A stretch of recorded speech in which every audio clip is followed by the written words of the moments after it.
Inis na inis ka sa akin. Teka, hanapin ko lang kung bakit. Wala pala. Wala pala akong pake. Kung ang 1B ay 1 billion, ang 1M, 1 million, unsa man ang 1 kit. Oh shit, not good. Sa kakilo? To the beat.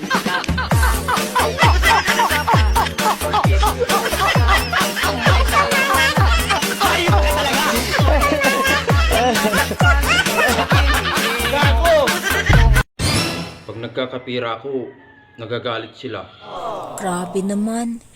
Ano ba kasi ang dahilan? Hindi ko kasi pinautang.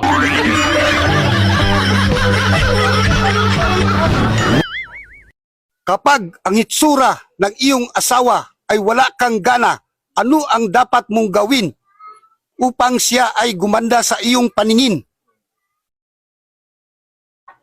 Maglasing! Maglasing! Lumabas din, totoo mong ugali. Anong lumabas? Nakasilip pa lang yan.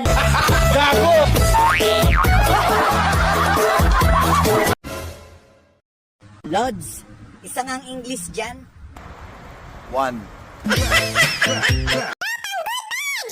Kung di ka swerte sa pag-ibig, ayos lang yun. Ang importante, may PhilHealth ka.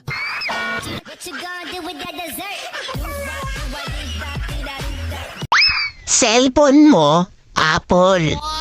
Tapos yung ilong mo, Amatis.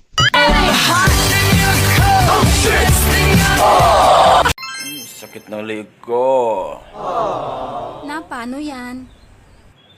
Kakalingon sa'yo. Okay lang na umiyak ka mag-isa. Pero, pag tumawa ka mag-isa, aba, magpa-check up ka na.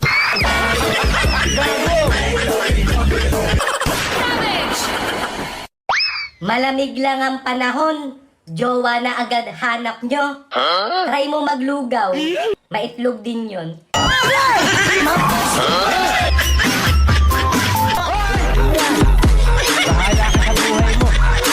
Yeah. Ang sarap ng ulam mo kanina. Oo.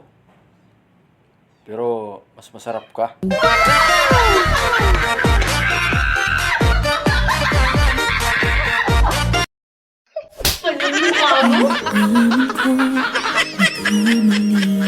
Apat na taon mo akong girlfriend.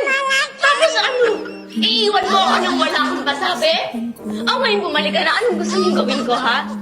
Lumuntag ako sa tuwa, Gary. Sasabihin ko sa'yo, welcome back. Yayakapin kita. Ate ka pala eh.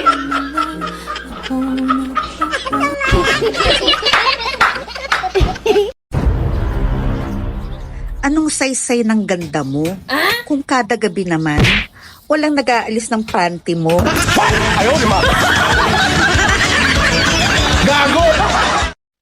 Hi, sir. May asawa ka ba? Wala. Bakit mo tinatanong? Alam mo, kayang-kaya kitang pasayahin. Hindi ko kailangan yan. Tumatawa ako mag-isa.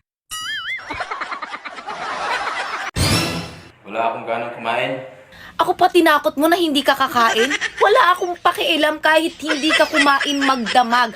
Wala akong pakialam kung magutom ka. Wala akong pakialam kahit kumain ka na ba? Kumain ka na ba? Huwag ka naman magpapalipas ng gutom. Nag-aalala ako eh. Alam mo namang hindi kita matitiis. Mahal na mahal kita sobre. Kumain ka na. Alam ko naman may gusto ka sa akin. Obvious na obvious naman. Masyado kang pa-cute eh. Yan nga na gusto mo sa akin eh. Yung pagiging cute ko. Nakakagigil ka na. Oh, tingnan mo. Nanggigigil ka na sa akin. Nakakapikong ka na, ha?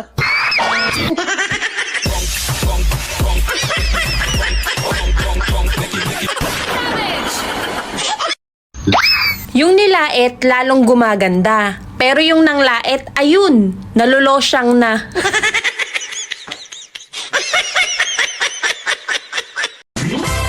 Pag ang karelasyon mo ay nagsimula ng manlamig sa'yo, ipalibing mo na, patay na yan. Patay na sa iba. Beshi, sobra ako nasaktan. Na paano ka na naman? Mas pinili niya yung ibang babae kesa sa akin? Natural, pipiliin niya yon kasi tunay na asawa niya yon, tunay na tahanan. Eh ikaw, boarding house ka lang, di ba? Remember?